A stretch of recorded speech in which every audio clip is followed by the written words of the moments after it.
good afternoon. My name is Daisha Clark, and I am the Assistant Director here at the Small Business Development Center here at Pittsburg State University. I want to thank you all for popping on this afternoon to learn a little bit about what it looks like when you add an employee and what kind of taxes that you have to pay, and just trying to make sure that you're taking the right steps and following all the rules and regulations that are out there when you do have an employee. I want to start off by saying that the SBDC offers quite a few different services, and most of our services are at no cost to our clients, and it's free to sign up as a client. We do a lot of help with business plans, cash flow projections. So if you are needing to go to the bank to get a loan, they're going to ask for those two things. So we try to help you prep those two things before you go to a bank. That way you can be ready, and that way we can make sure that you're in a position to get funding.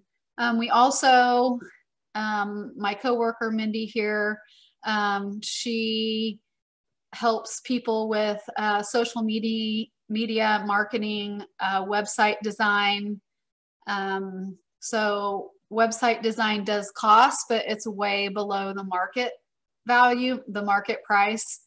So that's another service. We offer succession plannings.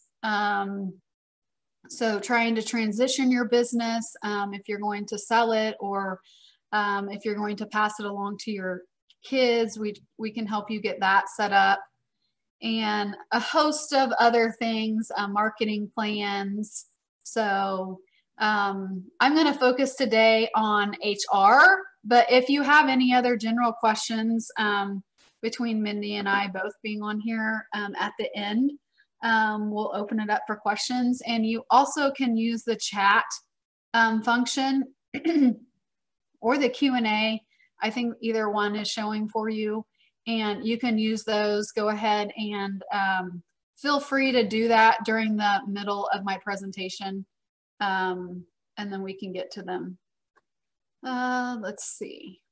Okay, so I always like to start off my presentation just with a couple goals in mind. So my first goal is that I would like it to be interactive. Obviously, I'm normally teaching this face-to-face, and it's a lot easier to ask questions and make it interactive, but I'll do the best that I can. At the end, I welcome you all to turn your videos on if you'd like, and unmute yourself so we can have a better discussion. And my other goal is that you would just walk away with a nugget of information. So I have a picture of my gold nugget here. So my hope is that you would walk away with one piece of information that you didn't know before, that you can take with you in your job to make your job easier, or to make sure that you're following the law. So first of all, what is HR? So HR is really the people that staff and operate an organization. Human resources is the function in an organization that deals with the people and the issues related to people, such as compensation and benefits, recruiting and hiring employees, onboarding employees, performance evaluations, training, culture. So a host of things that falls under the HR category. And we know that as small businesses, many of you do not have a designated HR person, and that if you are the owner, you are also wearing the HR hat. I'm breaking it kind of down into 4 buckets. As you can see, hiring, paying, keeping employees, and then how do you help your employees? So those are the 4 buckets that we're going to kind of hit on today. So why do we need HR? Why do we need to worry about this topic? Basically, to keep out of trouble and to help our company run better. When we have a particular culture that we would like to see in our company, that takes a lot of work, and it has to come from the top down. So a lot of these things can help your company run better and stay out of lawsuits and stay out of getting sued. So what do we need to know? So first, what is an employee? So I get this question quite often on people wanting to, I don't want to pay them as an employee because I don't want to have to pay them taxes, or I don't want to have to pay withholding taxes on them. Well, I'm here to tell you that that is bending the law, I would say. And most often, I'll run through these questions here, but if you can answer yes to any of these questions, that automatically means that person is an employee. So if the company, if you are directing when and where a person has to be and how the work is done.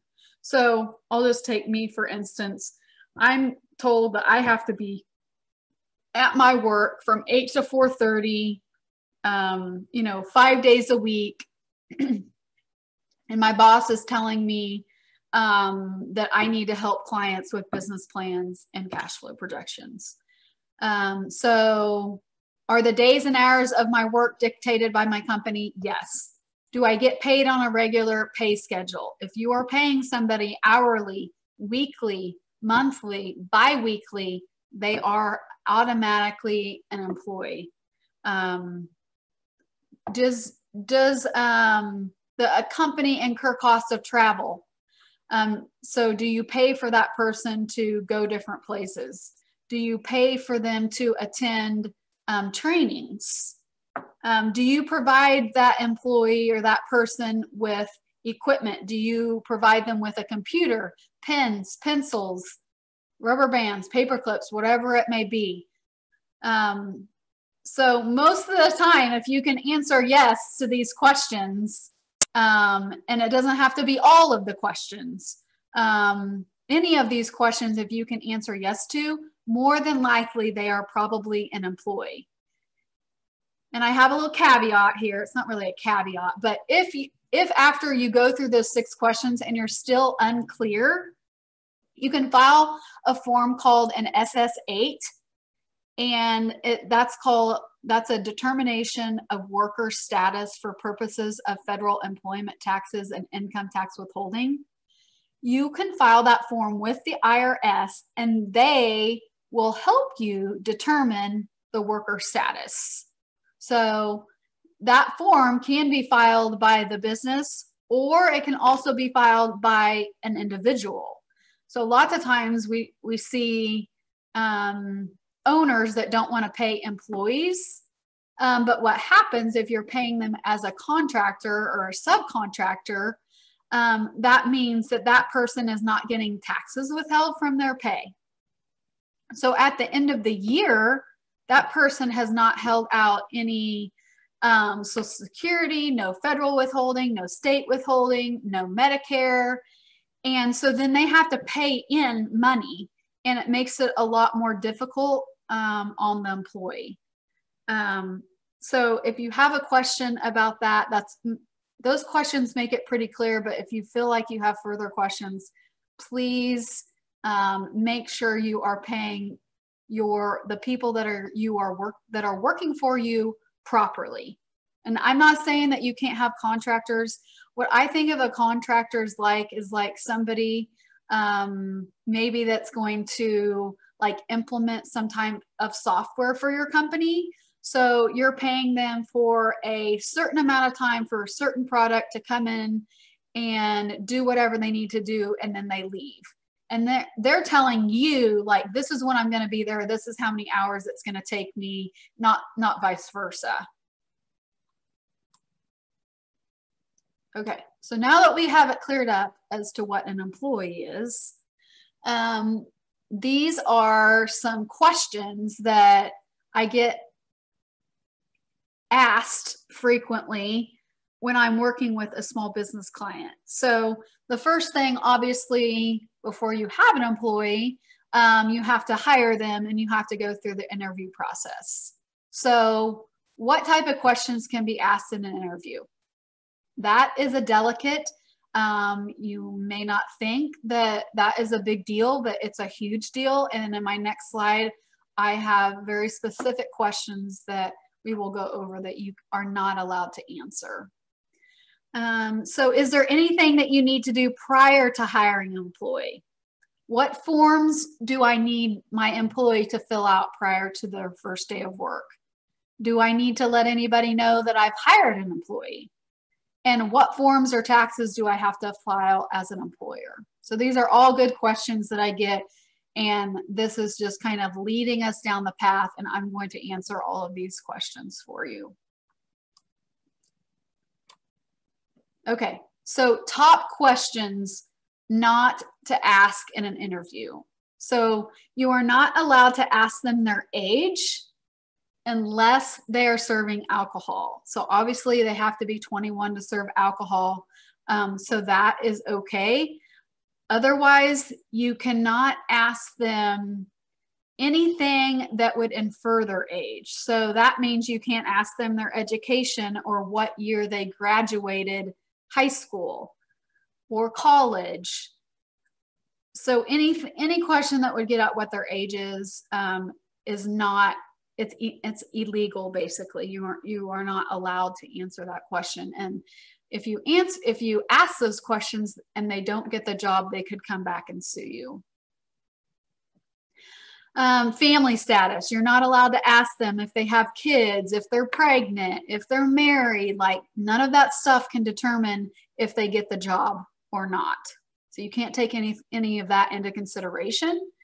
And you definitely can't ask those questions. Financial status, you cannot ask them if they own their home or they rent, or if they own a car, do they have to take public transportation to work? Like, how are you going to be able to get to work is not a fair question. That's not a good question.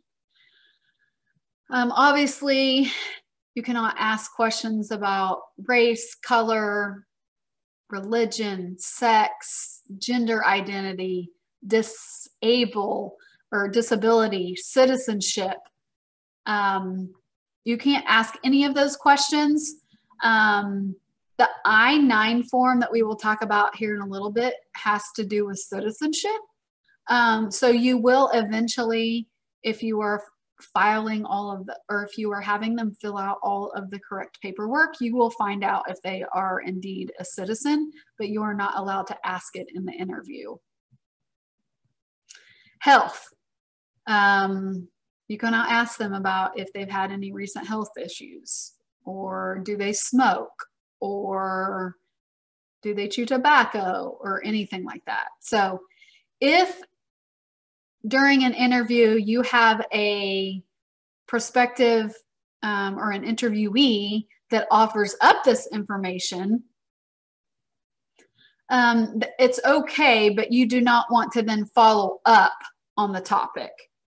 And for sure that you don't want to consider that piece of information that they gave you willingly when making your hiring decision.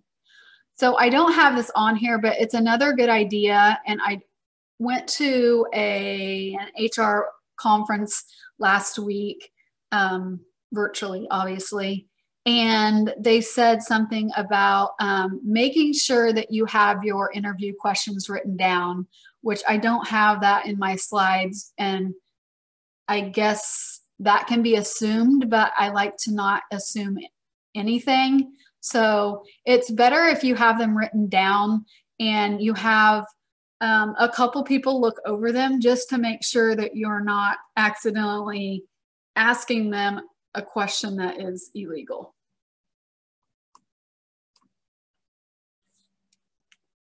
Okay, so once you have once you think that you're going to hire an employee or you have hired someone, these are the forms and links to forms that you will need during the hiring process. And this presentation will be sent out to you afterwards, and all of these links are clickable. So you'll be able to have this PowerPoint and you'll be able to go back and click on these links and they'll take you to the correct website. So you have to have an EIN if you're going to have employees. So an EIN is an employee identification number. You can go to irs.gov and it is free. That is something that our office can help you with. If you are not comfortable, we set people up with EINs all the time, and it takes not very long, maybe like 5 or 10 minutes to get an EIN. And you can just print it off your computer. You will also need to get workers' compensation insurance from a local insurance agent. I'll talk about that here more in a little bit. You need to register with the Kansas Department of Revenue, which is also free, and that's another thing that we can help you with. You'll want to set up payroll system, some type of payroll system to withhold taxes. There's tons of different systems out there. I've just put a few here, QuickBooks and Square, or you can hire a professional to do it, and there's many more out there. The W-4 form you'll need the K-4 and an I-9, all three of those you'll need your employee to fill out. And then there's a link to the Kansas Department of Labor, because you will need to let them know that, that you have hired an employee. Let's see. Okay. So here's some forms. So let me go back one, I guess. So the W-4, the K-4, and the I-9 are all forms that you will need to print out and have that employee fill out for you. And then you need to make sure and put them in a file folder with the employee's name on it and make sure they're in a locked file drawer. These forms don't have to be sent anywhere. The I-9 is the employment eligibility verification. So that form is going to let you know if they are eligible to work in the United States or not. So when I said earlier about citizenship, it's not really, it's just making sure that they can work in the United States. Okay, so all these forms listed on this page all have to do with paying your employees and what kind of taxes you need to hold out and when you have to pay those taxes. So the first one is a KW-5. That's a state withholding. And it is due monthly, quarterly, or annually, depending on what you think your annual withholding is going to be for the totality of your payroll. So when we set you up with the Kansas Department of Revenue, which is where you go to pay your KW-5, we will ask you and we will help you determine together, like, do you think you should probably be quarterly? Most people are quarterly, unless they get a little bit bigger, and then the state of Kansas can flip you and you would get a letter, and sometimes that happens, and then you would change to being monthly.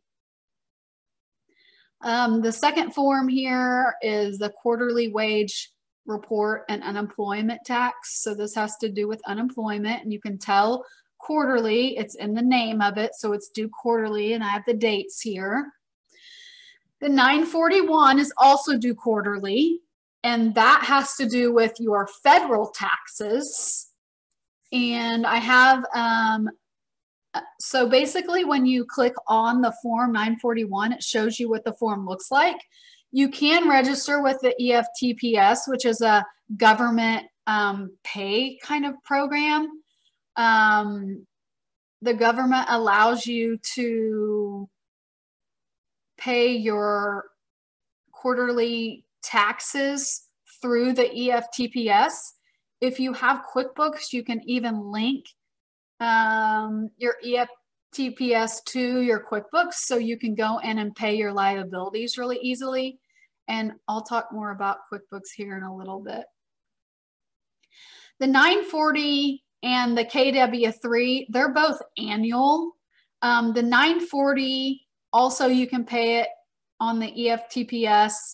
It's similar to the 941 since it's federal, but it has to do with unemployment taxes, and that's only one time a year. You have to pay that before January 31 every year. And then your KW3 is, it's got a K in it, so you know that has to do with Kansas, and withhold a W for withholding. So that's your annual withholding, and it's due by the last day of February. So I would say the most complicated thing about paying employee taxes or putting an employee on your payroll is just all the different forms that you have to fill out, and nobody really like tells you that you need to fill these forms out. There's no one place, I guess, where all of these forms are located. So when I was helping my small business clients, I soon got a little frustrated that I could not go to one place and figure out all the Kansas, all the state stuff that I needed to find, all the federal stuff I needed to find.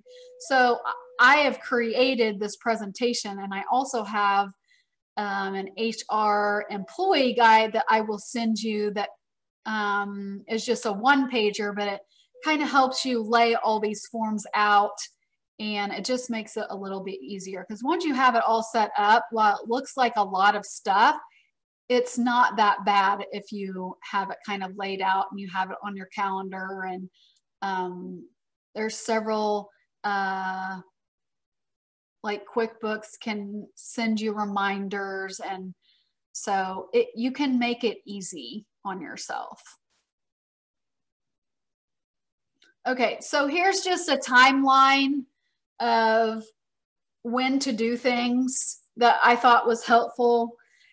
So before you hire, you need to get the EIN, get work comp insurance, and file with the Kansas Department of Revenue, which I can help you with 2 out of the 3 of those things. Kansas law requires all employers to carry workers' compensation insurance unless your business is involved in certain agricultural area or has a gross annual payroll of less than $20,000. So most people are required to have work comp insurance. The second thing you need to do is to develop your interview questions and then conduct your interviews, which we talked a little bit about that before. Then you need to obviously offer and hire an employee. And before the first day or on the first day, I think it's a little bit better if you, I know here at Pitt State, they make you do this before you work. To have them fill out that W-4, the K-4, and I-9, and to give you a voided check so you can set them up on direct deposit. According to the IRS, employers are required to remind employees before December 1 every year to submit a new W-4 if they want to change their withholding allowance. So I don't know if you guys have seen the new W-4. If you have not, I would look at it. It looks a little different than it did before. So again, these forms do not have to be filed anywhere. You just need to keep them in a locked filing cabinet in case of an audit. Okay, and then the next thing kind of gets a little confusing. It seems a little backwards, so I want to bring this to your attention. You are actually going to pay that employee wages prior to reporting, prior to reporting your hire to KDOL, because you are not going to be able to create a login until you have paid wages for the first time, which seems a little backwards. Obviously, I only know this because I've tried to set people up with the Kansas Department of Labor. And like one of the very first things that ask you is, have you paid wages yet? Well, no, but I'm trying to get them set up. So 2 to 3 days after you pay wages, you need to get on Kansas Department of Labor's website, sign up, log in, and report that you've hired somebody to the KDOL. Sometimes like QuickBooks and Square, they automatically let the Department of Labor know that you've hired a new employee when you add them into the system.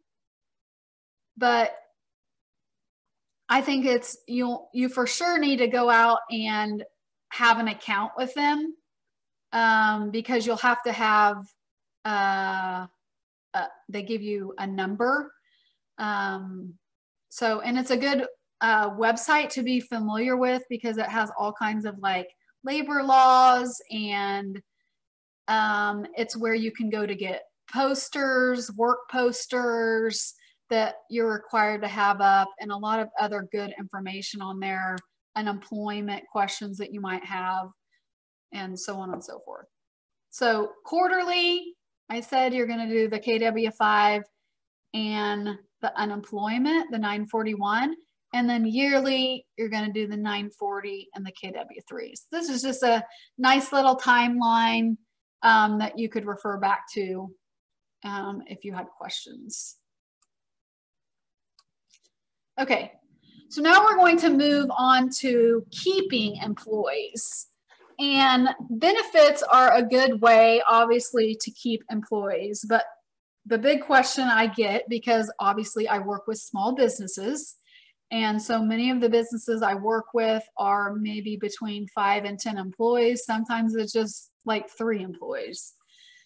So do I have to offer benefits to my employees?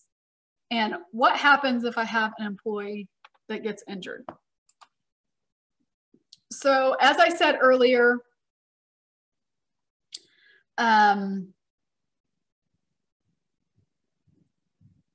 there's a couple things. 2 main things are required by law for you to have if you have an employee. So you have to have unemployment insurance.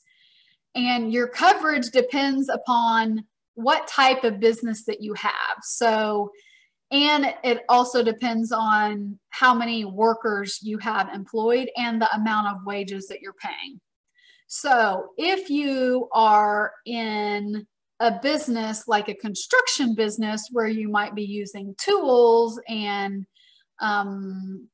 you know, somebody could get hurt a little easier versus just a retail business, your unemployment percentage that you pay is going to be a little bit higher for a construction business than it would be for like a retail business. So you need to file the KCNS 10 status report within 15 days of hiring your first employee. Okay, this will determine what your employer liability is, what your percentage is, and you will be actually notified in writing.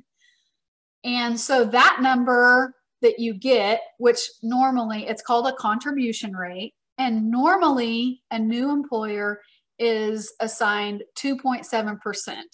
So you will actually like put that into QuickBooks to tell them what your rate is, and then QuickBooks does all the calculation and tells you how much unemployment insurance that you have to pay on each employee based on how much you're paying them in wages. So I do have an example here. It says, a new employer is assigned a contribution rate of 2.7%, except employers in construction industry, which is an automatic 6%. And so they let you have that contribution rate for 3 to 4 years, and then they will after that, they will, they kind of look at it again, I guess, and they will see if you've had any unemployment claims, and then they will actually mail a letter to you, and that contribution rate could go up. So, and again, that's based on how many people have claimed unemployment and what your experience factor is. Okay, workers' compensation, we talked about that a little bit. It's an insurance plan provided by the employer to pay employee benefits in case that person were to get hurt on the job. Coverage begins on the first day of work, and it can just be, you can just go to your insurance person that has your business liability insurance or whatever, and you can get work compensation insurance from just any licensed insurance agent in Kansas. So again, if you have payroll of more than $20,000, you have to have workers' compensation insurance, which if you have an employee, normally you're going to have over $20,000 of payroll. They say the average cost is about $1.14 per $100 in covered payroll, just to kind of give you an idea as to what that runs. Okay, health insurance. It's required, and this is a newer law, I'll say. You are required to offer health insurance if you have 50 plus full-time employees. And full-time, the reason I have that bolded, full-time is someone who works at least 30 hours per week and is not temporary or a substitute employee. So if you don't provide insurance, a no coverage penalty will be imposed by the IRS, and that amount is $2,500 times the total number of full-time employees minus the first 30 full-time employees. So that can get expensive, I'll just say that. So make sure if you have 50 plus employees, so you'll hear a lot of people try to stay around 48, 49 because they do not want to have to be forced to offer health insurance. Obviously, it's optional. You can offer health insurance if you only have 2 to 49 employees.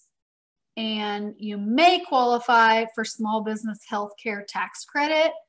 I do have that link clickable. I'm not going to go into that, but you're welcome to look at that. There is a small business healthcare tax credit if you have the 2 through 49 employees. Okay, so if an employee gets injured, what happens?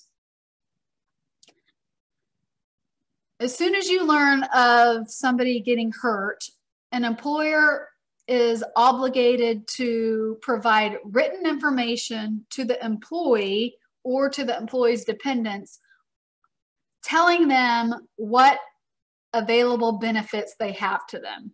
So it's called a KWC 27A.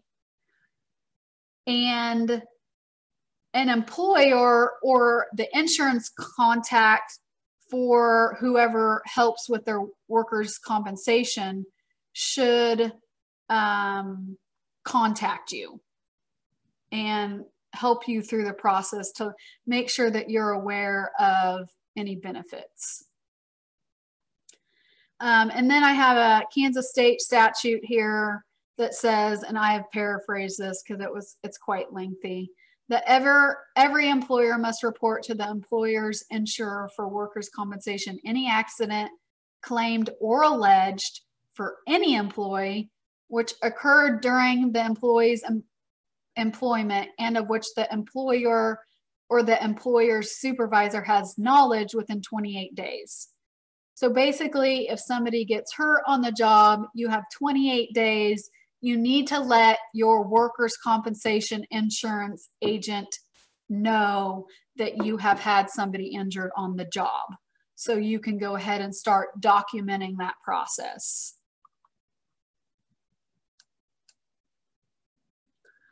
Okay, the last thing we're going to talk about is helping employees. So training and supervisory skills, providing clear expectations, making sure that they're, and this kind of goes back to the beginning. This is another thing that I heard on my webinar about having a detailed position description, basically about what that person roles and responsibilities are. And if you have it in writing, it helps, number one, to keep your employee on task, and they have specific tasks that they have to do. Another thing that you want to do as an owner, obviously, is to do things that help motivate your employees. So set goals for them, set team goals, set individual goals, make it fun, a fun environment. Another nice thing, especially employees where you can kind of move up the rank, is to talk about career pathing with them and bringing your employees in and saying, you know, where do you want to be in 1 year? Where do you see yourself in 5 years? Like, are you wanting to like move up within the company? Like, let's help you get there. Even if they don't, even if they're wanting to step outside your company, making sure that they have the path to do that and to grow as an individual, that will help the culture of your company. And then as a supervisor, you want to make sure that you remove as many roadblocks as you can for your employees. So if there's something or someone blocking your employees' path to success, figure out what that is, and if you can help them maneuver through that, around that. You always want to strive for, obviously, continuing to improve. And then another big thing that comes up is an employee to employee conflict. The reason I put this on here is that we think it's a good thing for your supervisors to have training on. And I know a lot of you are small businesses, so again, it probably comes down to the owner a lot of times, but to have some training and how to deal with employee conflict would be super beneficial to creating the kind of culture that you want to create and making your business successful. And overall, helping to keep your employees on staff so you don't have the turnover. So I like this quote at the bottom, and I'm not sure, I've heard my boss say it, and I tried to look it up and see if it was from somebody else, and I couldn't find it exactly. So this is what my boss says: what's worse, training your employees and losing them, or not training them and keeping them? So just think about that for a second and think how, if you train them, if you don't train them and you're keeping them, like, is that, you know, is that worth it? Is that really what you want? So this last page before we get to Q&A talks about posters in the workplace. And I mentioned this on a slide previous, because you get these off the KDOL, or the state ones off the KDOL, obviously. But there are federal and state law require that you have certain posters displayed in your workplace. So whether that's in a break room or by your time clock, or you probably need to have some bulletin board because there's a lot of posters that are required by the state and the federal law. And I do want to make sure that all these posters are free from the agencies themselves. So you'll get lots of like, sometimes an email, sometimes a piece of actual mail that says, order all these posters and for however much money and you'll be set. And that's fine, but just know that you do not have to pay money to download these posters. Like, I have all of the posters here that are required for the state and the federal, and they're all free. And all you have to do is click on these links and print them off. So I'm not going to go through all these, but these are the ones that are required. I went out to look to see if there was a new COVID poster out there, and I did not see it with the, I was thinking more like along the lines of the FMLA leave, but I did not see that. I did not see any new poster. I would think that would be coming out, but I didn't see it yet. So, but that only, FMLA only has to worry about employers who employ 50 or more employees in 20 or more weeks. So many of my small businesses, that's not going to affect them anyhow. So this is a good, I sometimes take this piece out and just send only this piece of my PowerPoint to clients that are needing to know what posters to hang up. So super helpful. Okay, now we are time for question and answer. So Mindy is going to help me out, and since I'm presenting, I can't see if there's Q&A or any chat out there. Mindy? I am not currently seeing any questions. Okay. So if somebody has a question, you're more than welcome to unmute yourself or turn your camera on. If you have any questions about HR or about business planning or financial projections, Mindy's on here, so we could even hit websites or social media. Anybody have any questions about anything business related? And we will, yeah, Sharon, do you have a question? Oh, yay, I see people that are, maybe I can just, anybody? I'm just seeing names for some reason pop up here.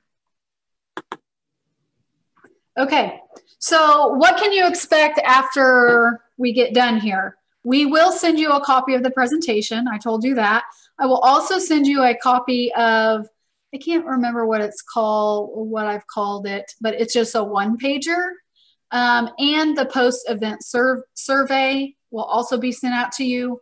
Please fill that out. One, so I can improve my presentation. Any kind of feedback I can get helps me to make it better for the next time. I think we do. I'm seeing a chat come up. Oh, just, you are so welcome. The post-event survey, not only does it give me feedback, but it also has a place on there for you to tell us, like, what other webinars would you like to see, or what other presentations would you like to see us cover? And our website is up there, and our statewide website is up there. I will tell you that we have a host, and Mindy, I don't know if you want to talk about where they could find like our video section. Yeah, so if you go to the, it's on the Pitt State Small Business website and the Kansas SBDC website. It would be under the tab, for the Pitt State website, it's under the tab called Workshops. And under the Kansas SBDC website, it is the tab that is called training. And that is where you can find the link to all of our online webinars. Awesome, thank you. So that's all I have, guys. I'll stick on for a couple minutes if you do decide that you have questions. Otherwise, be looking for a copy of this presentation and the post-event survey. And I hope you all have a great rest of your day. And always, if you want to be a client and you need some other type of help other than HR, just reach out to me. I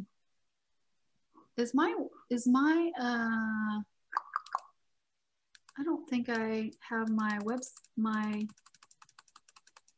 did I have it at the beginning? My email address? No, I don't. I need to add that on there. Okay, my email is dclark@pittstate.edu. So D as in dynamite with my last name, Clark.